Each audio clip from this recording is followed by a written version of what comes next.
So we'll dive in today, just giving a little background on who we all are, and before we enter into some questions, and then we want to leave some time at the end if anyone in the audience has questions for us. Let's start with you, Polina. Can you give us a little background? Who are you? What do you do, and why do you do what you do? My name is Polina. I'm a violinist and a composer. So I was born in a very small town in the former Soviet Union. And I moved to the States when I was 21 years old with a big dream to become a composer.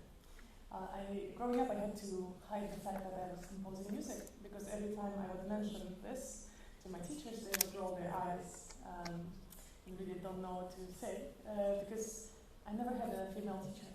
So it was always were like gentlemen who taught me how to play instruments and stuff like that. But I knew that I was a composer from the get-go. I kept composing in secret. I started very early. And now I'm here, full-time composer. I'm working with you, Morgan. We're so glad to have you. Polina and I started our partnership right before 2019. And it's a long-standing partnership. We're excitedly working on a new premiere for November and always concocting new ideas for down the road. So I feel very lucky as a choreographer to be able to work with Polina. Claire, tell us who you are and what you do and why you do what you do. Yes, hi, I'm Claire. Actually, you can see a little bit of our Yonkers space in this photo here. So this is the beautiful Hudson right in that very window. But yes, so I'm originally from Portland, Oregon. And I was very lucky to be introduced to the arts at a young age because my mother is a classical musician. And I have always, loved music and loved dance ever since. My parents took me, and I have a twin sister who sometimes I will mention when I just say we because all my experiences are shared. She took us to our first ballet performance, and I went home and could not stop dancing, and she eventually said, okay, well, she's just going to do it all around the living room. Let's put her into a class. So I started training from a pretty young age, 5 or 6, and then eventually around 9, 10, 11, I decided I wanted to be a professional dancer. And that was the one thing I wished for every single birthday, every single time I went under a tunnel as a kid. Anytime you make a wish as a kid, that's what I wished.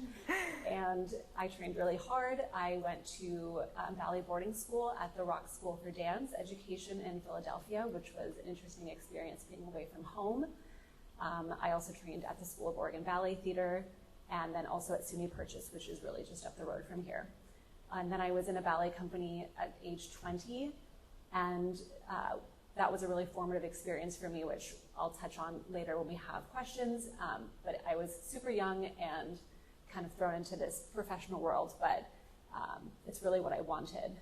From there, I had a pretty bad knee injury, which I honestly still struggle with sometimes. And that experience, while negative in a dance way, allowed me to expand my horizons, and I was able to go to school. I went to the new school and graduated summa cum laude, and it was a great experience for me just to open my brain to other horizons other than the dance studio and the rehearsal space. What else are we talking about with me? Oh, I just have to check my resume.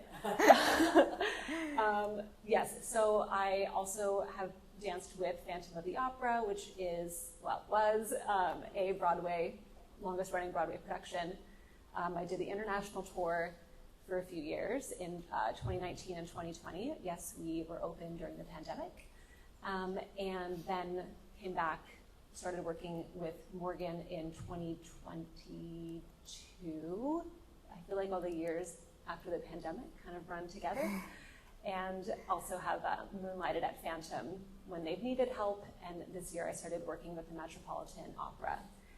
So I really love working with Morgan, and I also love all the different freelancing I do. But yeah, that's me. Thanks, Claire. Now I'll dive in just a little bit about myself. I started ballet very young. I grew up in a military family. My mom put me into ballet class to meet other little girls after we moved. Little did she know it was going to be my lifelong ambition. I started my first professional job in a ballet company my senior year in high school with the Richmond Ballet. I then went on to dance with Ballet Met in Columbus, Ohio, and I spent the last 10 years or so, I guess, of my career dancing for the Metropolitan Opera. During the span of my career dancing professionally, I witnessed widespread inequity and inaccessibility to an art form that I knew had the capacity to unite communities, to raise awareness, to educate, to inspire, and just to precipitate a lot of good in the world. And I wanted to change that. Unfortunately, though, in the ballet industry, it's very much male-dominated in leadership and choreographic roles. When I founded the company in 2014, fewer than a third of US ballet companies were being run by women. That percentage has not changed at all in the last decade.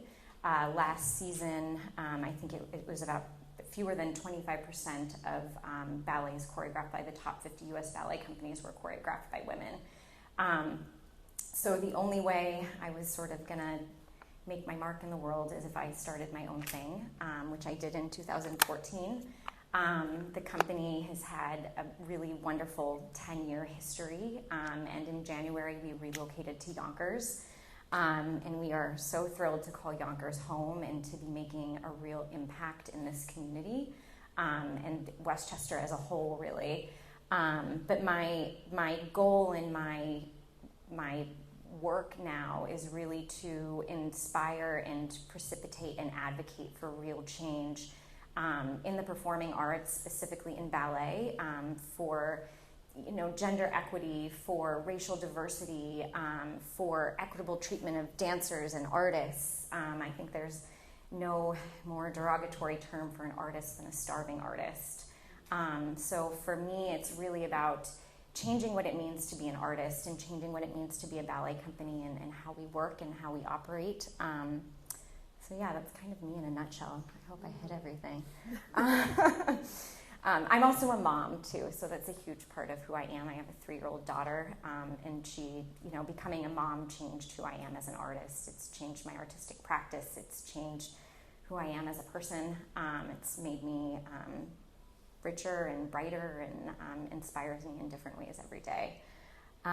Shall we dive into our questions? Yeah? Let me swap our slides. We've got some really glaring statistics up on these next few slides about just how bad the inequity is in our industry. And I will note with Polina, in my 20-year career as a ballet dancer, I never had a female conductor in an orchestra pit, ever.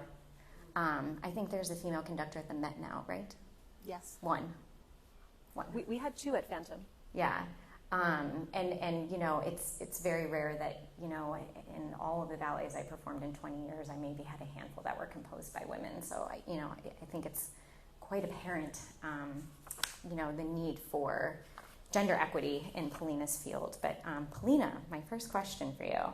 What barriers did you face as a female composer in a field historically dominated by men, and how did you and have you challenged these norms?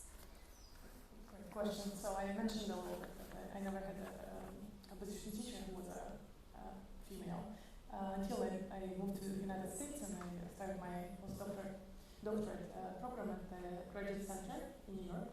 My first female teacher was Tanya Leon, and she's an incredible role model. You probably know this name by now. She's 83 years old. She's a Pulitzer Prize-winning composer, immigrant from Cuba. So, I was in my late 20s. Finally, had my first female teacher. And as I mentioned, growing up in the small town of Soviet Russia, it was just not a thing, Teachers just didn't take me seriously when I would mention my desire to be a composer. So the first thing that I did, I kind of had to keep composing in secret, It's not really breaking the ceiling, but I knew that I will not stop, no matter what, I hear around me, so I just kept going. I became really fluent at my instrument. I'm a violinist, so this allowed me to go to Moscow Conservatory. So I enrolled as a violinist and became a pretty good professional. Kept playing, kept composing, kept asking my friends to play my music, for me to hear how it actually sounds. So I just kept doing what I loved, despite, this kind of toxic surrounding. And then I applied to Yale School of Music and I got in as a composer. Yay, first time. I was officially labeled as a composer. So it was my biggest dream. And I didn't thought of myself as My mic. I'm going to turn mine off. so interesting. Yeah. I'm creating some interesting stuff. Vibrations. So anyways, officially became a composer, at the age of 21. So, I didn't perceive myself as a female composer. I really didn't understand why people kept saying that. Girls can't compose. My teacher in Moscow had his favorite phrases, if you consider yourself a composer, then you're not a woman. And so it was like you had to choose. I kept showing up to his lessons, I didn't care, so his words went to my ear, and then they went from this other ear. But he was an incredible musician, so I just kind of focused on the craft.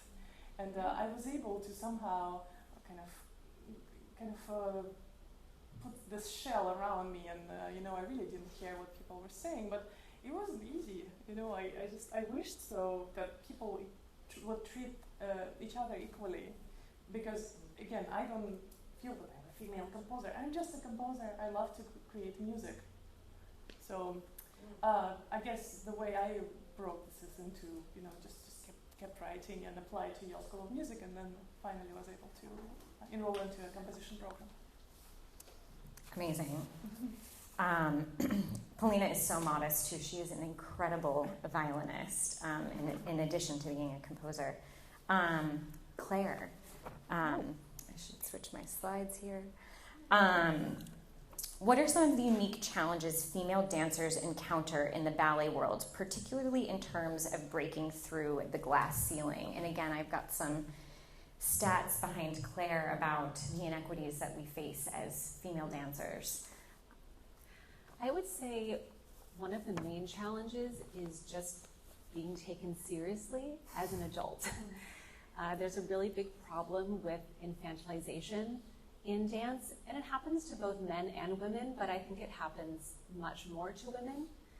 I remember, in training it's one thing, but even in my first professional job, I wasn't really treated as an adult, and I also wasn't really allowed to be myself. I kind of noticed that, men could speak their opinion, oh, this lift doesn't work, or, oh, this really hurts, can we change it? Or they could show up and say, oh, I actually don't know the counts, and it was just taken like, oh, that's okay, let's learn it today, or let's change it for you, or let's do whatever. And as a woman, if I had said, this lift doesn't work, this is painful, or I don't know the counts, you were always viewed as difficult, and that there is always someone else who could take your place, and therefore you are replaceable, and you need to work 10 times as hard as any man in the room to deserve your spot. And by the way, you're also going to be paid way less than them.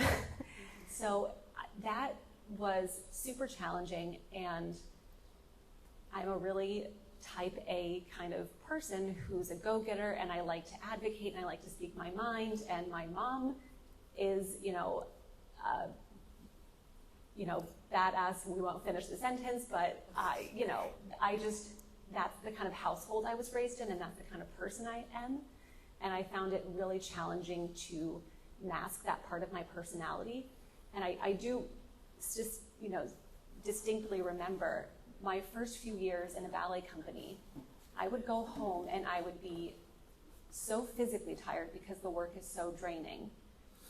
But I would also be so mentally and emotionally exhausted from just masking who I really was all day, and smiling all day and being okay with everything all day. And I'm literally positive that every woman in the room right now can remember the time in their office culture where they've had to do that.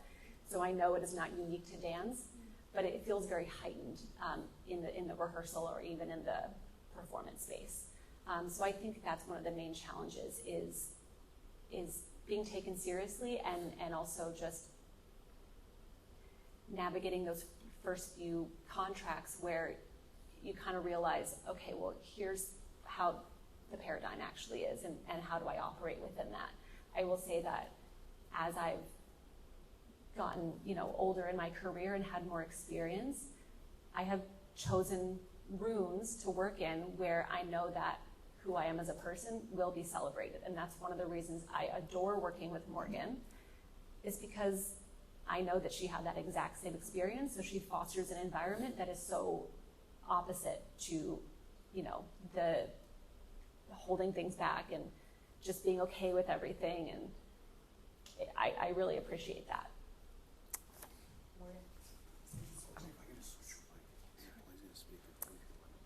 Thanks, Claire. And to piggyback off of that, I remember, I think I was maybe 21 dancing for ballet company, and I had a boss tell me I wasn't becoming the woman he wanted me to become after I spoke up about something.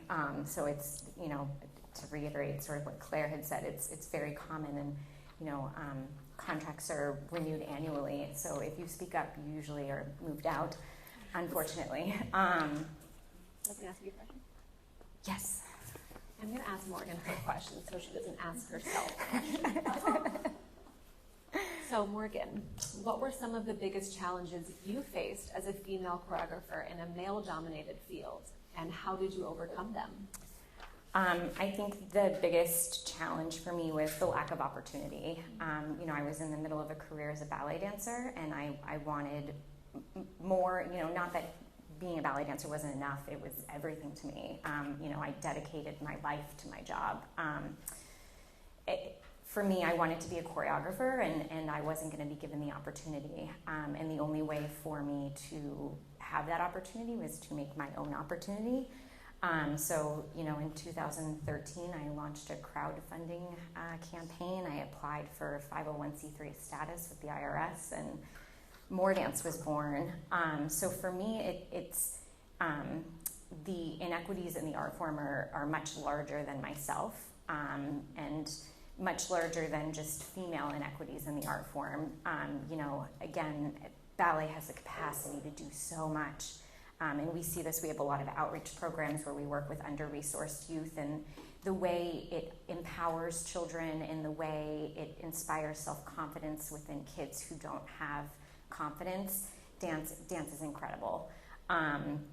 So for me, it's about creating opportunities for everyone, and I consistently every day try to overcome that challenge within my art form, whether I'm making opportunities for dancers to have a place where they feel safe and heard and respected, or composers who have historically been unheard or unseen. I want to uplift all underrepresented artists, and stories too. The narratives that I try to create through my work are narratives that raise awareness about issues that have gone unspoken. I want to elevate those stories. I want to give, marginalized voices the opportunity to really be heard and be seen. So for me, the biggest challenge in what I'm doing as a choreographer is just the overall lack of opportunity. And every day I'm working diligently to, raise funds and do everything we can to, increase our artistic programming and our public programming and our performances and our outreach programming, so that, artists of all backgrounds have the opportunity to be heard, and stories that have gone unspoken have the opportunity to be seen on stage. We're back to Polina. I'm going to skip to our next slide. I think we've got some lovely pictures now. We're done with our stat portion of the programming. Polina, can you discuss the role of gender in shaping your compositions and musical style? Oh, I turned it off. Here, you want to take mine? Oh, Yeah, there you go. That's a really great question. As I said, because I don't feel that I'm a female composer, just a composer, but we actually, our second piece Yeah. was based on Emily Dickinson's poem, They Shut Me Up and Froze. So although I don't feel as a female composer, but because of the experiences, I feel like that shaped my personality quite a bit. So I can be kind of quite, feisty sometimes. So I think my music has in it, actually. So again, I hope that people won't label it, you know, she's, what's the word? Feminist? No. Something even worse, you know, something like she can't control her emotions, Oh, you know, like yeah. over the top. But I'm hoping that people of all genders will see something in that music that will speak to their own experience of being, you know, marginalized. So, but again, that wasn't my focus, you know, but I think it just happened like that. But in our piece, it's called Emily. It's a piece in 5 movements. Probably have a Really picture of it. we structured it. You Oh, had this there it brilliant is. idea. Can you talk a little bit about that idea, and then we'll talk about the music?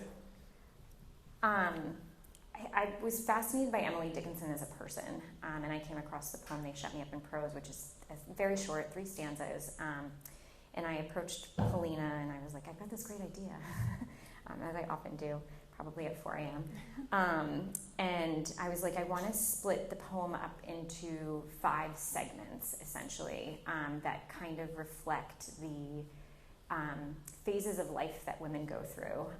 The first phase being, you know, again, I have a 3-year-old, and at the time I think she was maybe 18 months old, or just totally unencumbered. You know, the world is her oyster. There's absolutely nothing negative. And no one can tell her no or hold her back. Maybe me at bedtime, but other than that. And then, you know, the second phase is kind of this coming of knowledge, and then, you know, the middle 2 phases are kind of this pushing back against these patriarchal and societal structures that have been put in place. And I don't think patriarchal structures just affect us as women. I think they affect all people from all walks of life in a not good way. And, you know, sort of this 5th phase, we were on a Zoom call, I think it was, things were still weird with COVID. And I was like, you know, the 5th phase is, you know, when you're Meryl Streep. You know, you've arrived. You know, I look at Meryl Streep and she's unapologetically fantastic. You know, she opens her mouth and I listen. As a woman and an artist and a mother, you know, I look up to her in so many different facets of her womanhood. So that was sort of the idea that I approached Polina with, and Polina hit the ground running. Can I have my own mic? Oh. Like, thank you. Yeah. Hello. So Morgan has this very clear idea. It was so helpful for me as a composer to kind of start rolling with that, because I can totally relate to all phases except, you know, I'm probably on phase 3 right now. I'm far away from Meryl Streep, but that's what I'm striving to be when I'm hopefully Same. Like, we have to go through this, and it's an experience. Actually, Claire was the soloist in the 3rd movement. I'm phase 3 as well. Yeah. Yeah. And, you put so much emotion into that. I loved it. Yeah. It was really Thank you. Oh, let's talk about the skirts. That was such a brilliant idea. Yeah, so I had this visual of each movement was sort of featured a different female dancer in the company, and Lauren was the first, and then in the last movement again, so you kind of saw, it gave this like full arc of you know, where we go and where we've been. But there were skirts that each woman either put on themselves or had them put upon them, depending on which phase of life they were in. And the skirts progressively got larger. Lauren didn't have a skirt in the first movement, and the skirt that she had in the 5th movement was enormous, long, you can see it, and you know, people were manipulating it on stage around her. But it sort of signified a lot of things for me. One, you know, this growing heavy-weighted skirt signified the burdens that society puts on us as women, the things that we have to carry as women, a lot of times unnoticed or unable to communicate. So it was a lot of kind of symbolic meaning for me behind the skirt, and I think different people took it different ways, you know. You know, critics always have their things that they say, and so yeah, it was an interesting visual that was very symbolic of what we take on as women, and how that grows as we move through life. And it's, as a composer, it was easy to work with this image, you know, as a woman, as a composer, and as an artist. It's the creative task that you need to, you know, kind of realize. So without thinking, you know, much about, you know, who says what. I'm just working on this image, and I really love the process. I think I started actually with movement 2. Mm-hmm. And it was this kind of, you know, the teenage phase, questioning why all of a sudden the society is kind of, you know, against me. Everything was so fine. So I was in that stage probably when I was composing it, and then I had to come up with the first movement, kind of just remembering the purest feeling of being creative, being happy, without any judgment around it. So that was the first movement. So Morgan gave me really great images to work with. So it was a great process. I'm very proud of the work. So it's actually on YouTube, so check it out. Anyway. It was great. Claire, how do you navigate the expectations and stereotypes associated with female dancers in a traditionally conservative art form? Yeah, I will say it's very tough. Sometimes you can feel very boxed in. I think I mentioned that a little bit in the answer to the first question. I think the way that I navigate that now is I'm really conscientious of gigs that I choose to take or contracts that I choose to work on, rooms I choose to be in. And this kind of happened for me when I was 23. I had a very terrible knee injury and was unable to dance for like 2 years. Went to college in that time, and you know, I alluded to it earlier, but it was a really great time for me to expand myself, literally my brain, my personality, my everything, and just realize I am actually so much more than just a dancer. I'm a full person and a full human. And I think once I realized that, it was really hard for me to imagine myself going back to an environment where I could be belittled. And I literally couldn't picture it, but I loved to dance so much that I knew I still wanted to dance if I was ever able to. And you know, with the whole knee surgery and everything, my goals were, okay, I just want to be able to do a plie. Oh, I just want to be able to do a grand jeté. And then I was like, okay, now I want to get back to performing. And so once I made it to that level, I was really, you know, aware of the energy of the people I would audition for, and was aware of who I wanted to work for. And that's not to say that I, you know, said no to gigs. I still am a dancer, and it's hard to work, and so I said yes to things. But as I started to get more, you know, contacts and everything as a freelancer, I was choosier about who I even put myself in front of and what I even applied for. And I don't know if it ended up being this way by choice or just because I was being aware of the energy, but I've pretty much only worked for women since I was 23.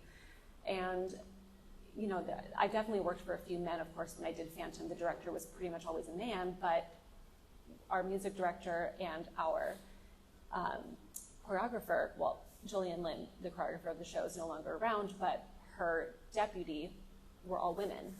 And I just found it, you know, that's such a huge show. And then at the Met, you know, we have both men and women leading shows, but it's a pretty equal environment there. It is now when I'm there. I don't know how Morgan felt. Okay. Morgan felt when she was there. And obviously MorDance is a female-led company. And I felt in those instances that I'm always able to be a leader in the room, which I feel like is a natural stage for me to be in, to say, oh, hey, I noticed that we're getting off track with the counts here, or I noticed that we're having a problem with this. That's really just, I think, my strength as a contributor in the artistic space.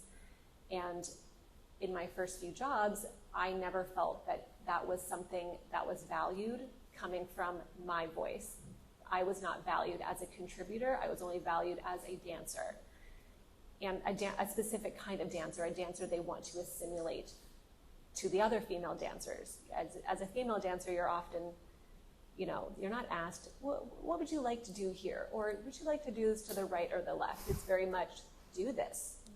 And then The man comes into the room and they say, what's your favorite step? Let's put it into your solo. And it's like already setting up this shift of women fold themselves into the fabric and men stand out. And I literally think that contributes to why there are so many more men who decide that they would like to become directors or choreographers and feel that it's available to them. Because from day one, they're told, you can stand out, you're allowed to stand out. And women are not given that same opportunity. I do think there's been a slight shift, but I think just, you know, because I had already told myself, you're a full human now, you can stand out, I just wasn't going to, it didn't feel right for me to be in a space where I was going to be folded back. I needed to let myself be my full self. And so I just chose to be in different rooms. I don't know if I'm actually changing the industry, but I'm just changing my experience in the industry. And I think that is sometimes as much as you can do.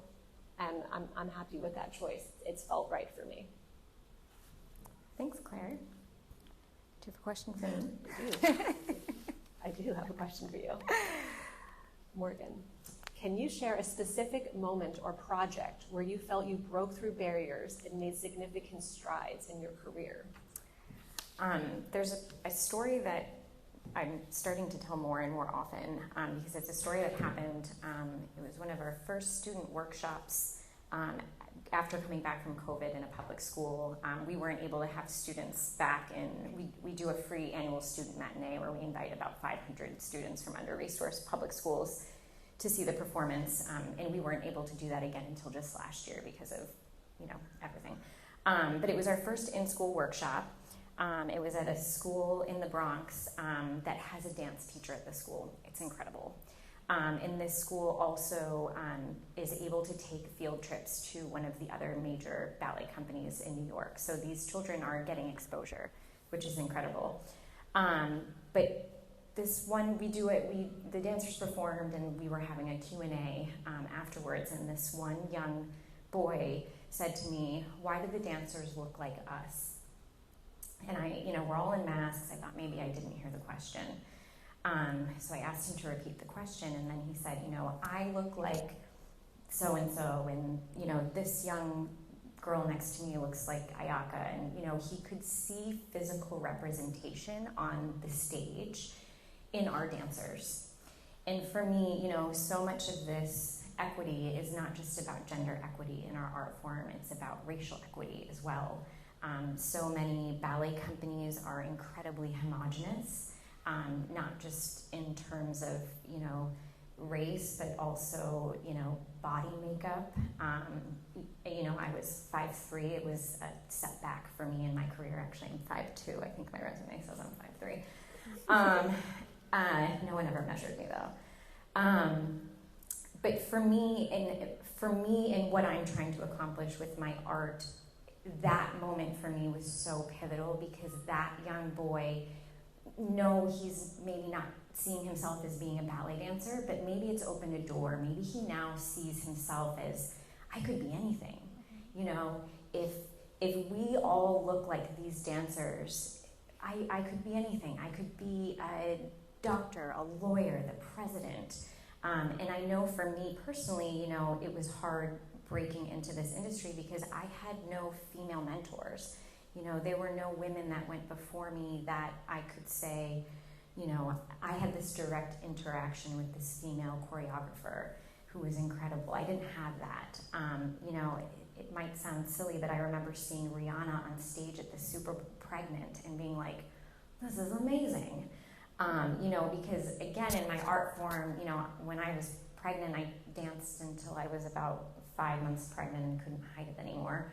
And then, stepped away, but COVID also happened, so everything was kind of serendipitous. But representation is so important, and for me to see a pregnant woman on stage when in my art form, pregnant women are shown the door, in my perspective, that was so important, and hearing from this young boy on how that was important to him was like an aha moment for me, and I'm like, we're doing the right thing as an organization, because again, it's not me, it's an organization. This company now is much bigger than myself. There are so many people involved, but it's breaking down barriers for everyone, and that's just a small but really large example of a moment that I felt that I really broke a barrier. Next question. Polina, how much time do we have? Oh, I'm going to start. Am I okay? I'm going to jump to your last question.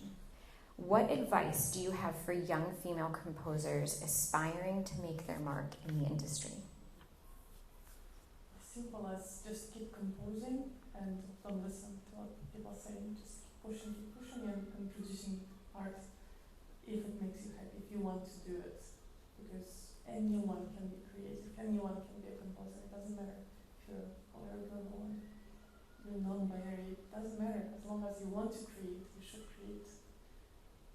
It sounds simpler than, yes, easier said than done, of course, but just follow your desire, heart's desire. Love that. Claire, as a role model for aspiring dancers, what message do you hope to convey about gender equity and empowerment in the performing arts? Yeah, I've actually thought about this a lot because, as I mentioned, my mom is also in the arts. She's a classical musician, and she often talks about, the beginning of her career and what that was like, and how things have changed. And she'll often say, "Oh, you girls," me and my twin sister, "you girls are so lucky now." I remember she had seen a performance my sister was in.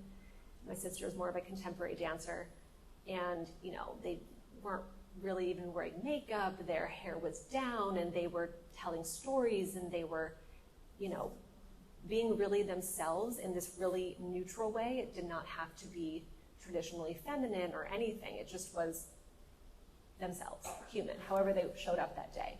And my mom was very affected by that performance. And she had I actually think she was a little bit jealous.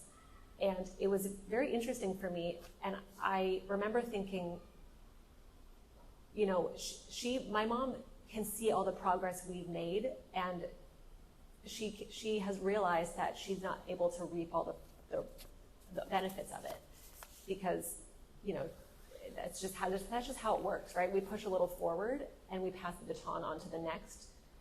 Right now it's Women's History Month, so we'll talk about women. We push the next baton into the next group of women and say, okay, push it a little further, and then we keep going, and eventually we do break the glass ceiling.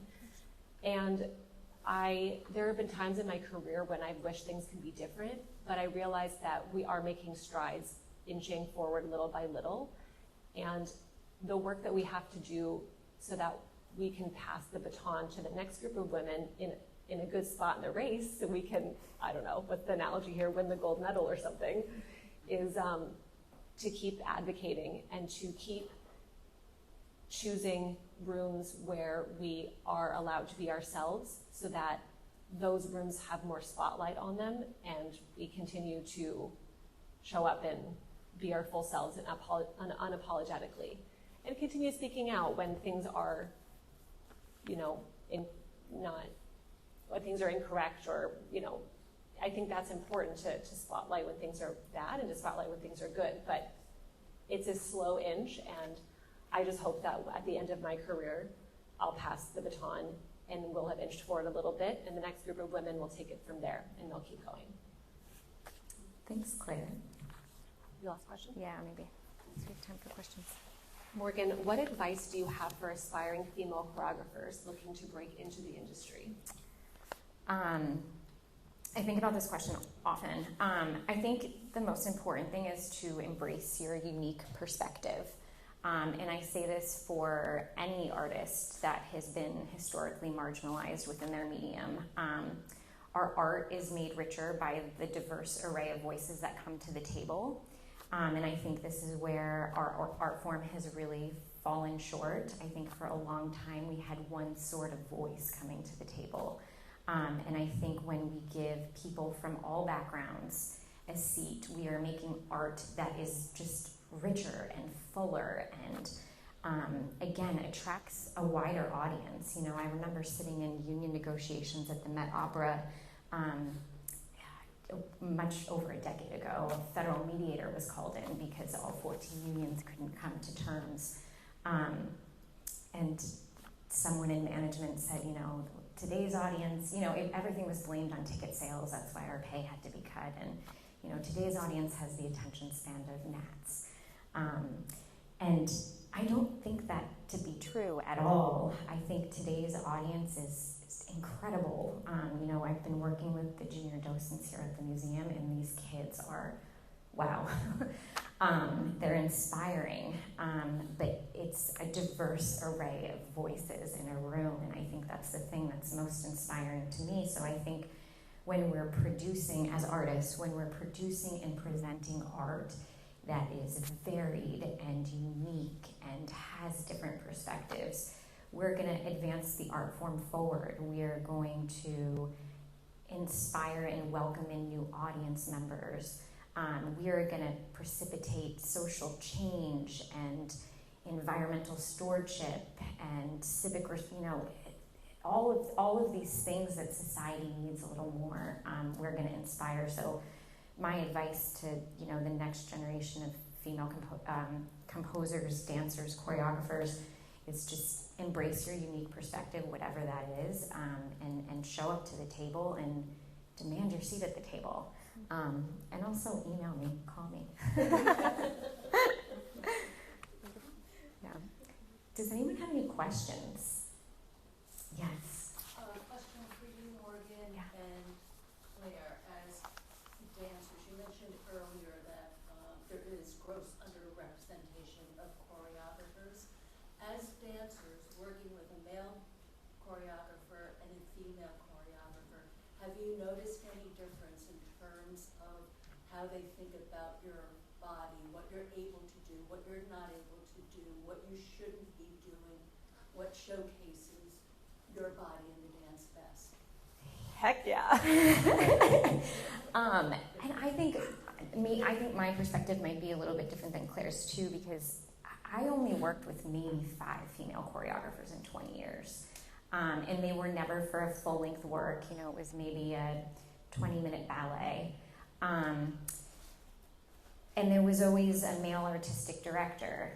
So, I now as a female, that much later, maybe they as a choreographer didn't feel that they could fully be themselves in the room. Again, that's not fact-based, it's just my feeling as a dancer. But I definitely, even those handful of female choreographers, I think it was always more of a conversation in the studio than being dictated to. So it felt more collaborative.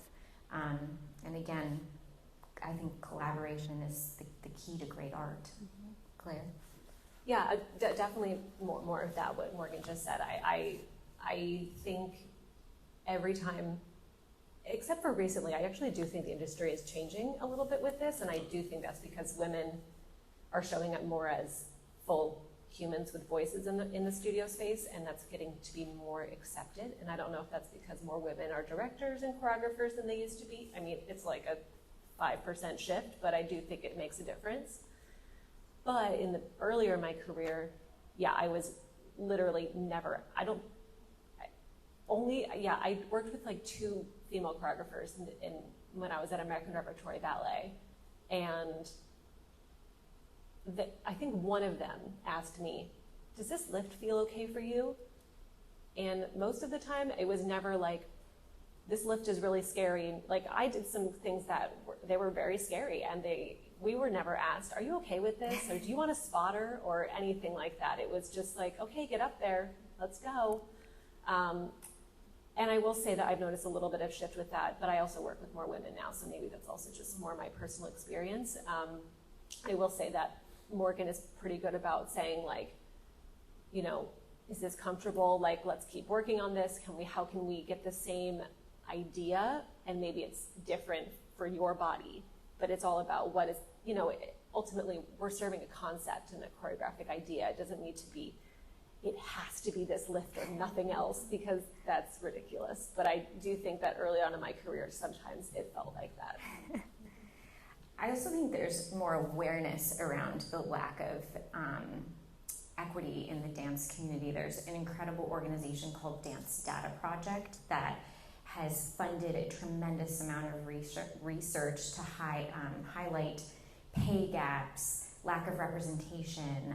They're doing just tremendous work to raise awareness because, again, I think people see faces that look like ours on the ads of all of these major ballet companies, but they don't realize that we aren't the faces of management and leadership and the creative team. So I think it's about raising awareness that there is a problem, because the only way people can fix a problem is if we all know there is a problem, and it's not just swept under the rug. So I think that's a big piece of the puzzle too. Yes. I just have to, unfortunately, because I'm producing a play in Stamford and I have to get there. Cool. But I have so many levels of affinity with all of you. I have a first master's from the New School and a second master's from the Graduate Center, and I went to Vassar where Meryl went. And I have a daughter who's a senior at Vassar who's a music composition minor, and that's why I came to gather my own intel for her post-grad life. And it's very encouraging to hear your perspective on that. So thank you all, and I've enjoyed this thoroughly. But I have to go. Otherwise, I will email you. Email me. I was going to just try to hand you a card, but it's buried in the depth of my mom bag. Anyone else have any questions? We're seeing a play in the Italian-American cultural theme, which is an untold story of sort of under wraps. I can't really reveal it, but it's an Italian-American cultural story in World War II era America. Amazing. So, Awesome. oh, wonderful. Thank you so much. Are there any other questions? Because I have a couple. Okay. Sarah. Okay. One was, what was your concentration at the New School for which you graduated soon? I actually did a self-design major because, like many dancers, I never really focused on school. I was a fine student, but it's really hard to do all your homework religiously and pay attention to it when you're dancing 6 hours every day from age 13, 14.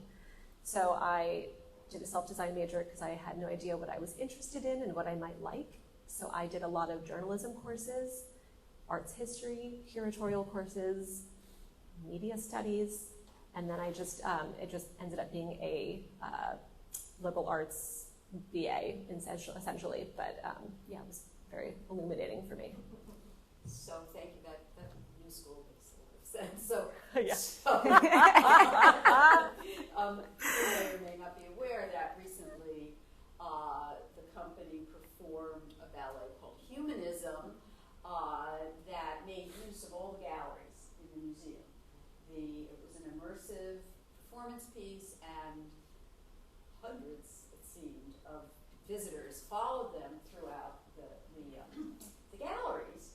And there was this incredible dialogue going on between the music, the words, because there were, it was Bach, and it was civil rights speeches by women like Malala and Josephine Baker, and they were amongst the works of art. And the comments that we received from visitors were like, it introduced us to the works of art, or the works of art spoke to the movement. And I'm just wondering if any of you, all of you, could speak a little bit to works in other art forms that you feel, like you were talking about Emily Dickinson, for example, that are particularly inspiring for you, or that you represent in your choreography and your music and your dance. Yeah, I'll take that. Try to take that quickly. Everything inspires me everywhere, and I always look at nature as a work of art. So for me, I'm often very inspired by nature, and I am inspired by trying to make works that champion environmental stewardship. So I'm also, when I come and see, the Rivers Flow Artist Connect exhibit here, I can't help but be inspired by that work.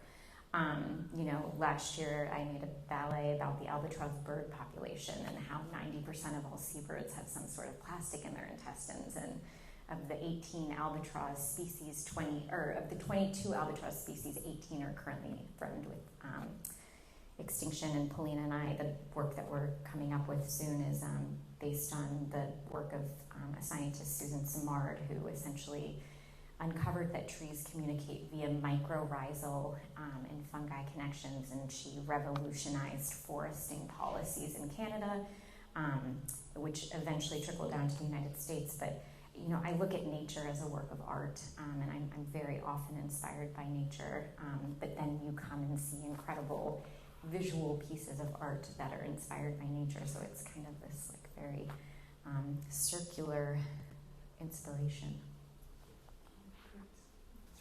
I'm inspired by people's ability to create things and to think of great ideas. I'm inspired by people.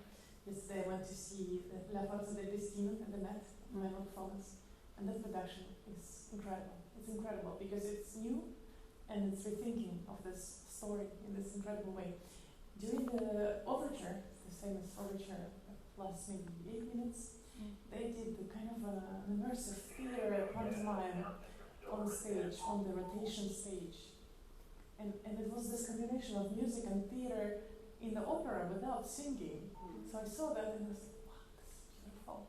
Because it kind of got us all, the whole Met was kind of drawn to this. So the director is Polish and he came up with this brilliant idea. So again, human mind can create such beautiful, interesting, thought-provoking things inspired by people. I'm very inspired by visual art, and I mean all art really, but I really love, one of the reasons I live in New York is I love to gallery hop and see all sorts of things, and sculpture is very inspiring to me. I love Rodin, I love Jan Slavin, to be honest, Frank Stella. I think that stuff is just so angular and whimsical and sometimes angry, but also there's so many emotions in it, and I really enjoy taking it, and sometimes I think how would a body make a shape like this, and I don't know, I really enjoy visual art, and I think it's one of those mediums that translates to dance very, very well. Is that it? We'll wrap it up.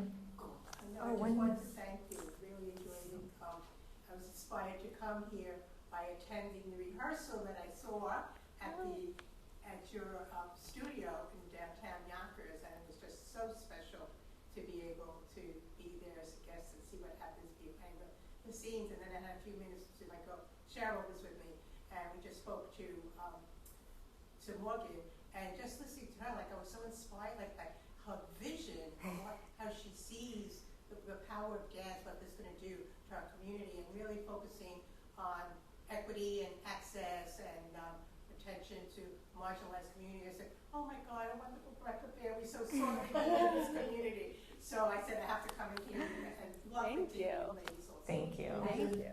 Thank you. So this questioner here, Liz, is one of our docents, and they're going to come in.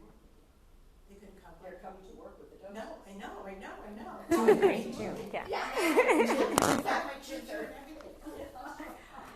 You said this, that you're doing 4 events here, this is the first? What are the other 3 and when are they? Well, let's see, the next one is May 19th. May 19th, we're going to have an open rehearsal here, so it'll just be us in our creative process. July 16th, 17th, 18th? Or 17, 18. Roughly, 19. that week. We'll be here in this space creating a new work, and then do a works in progress performance in the amphitheater. That's on The 20th, July 20th. yeah. And hopefully there will be more and more and more.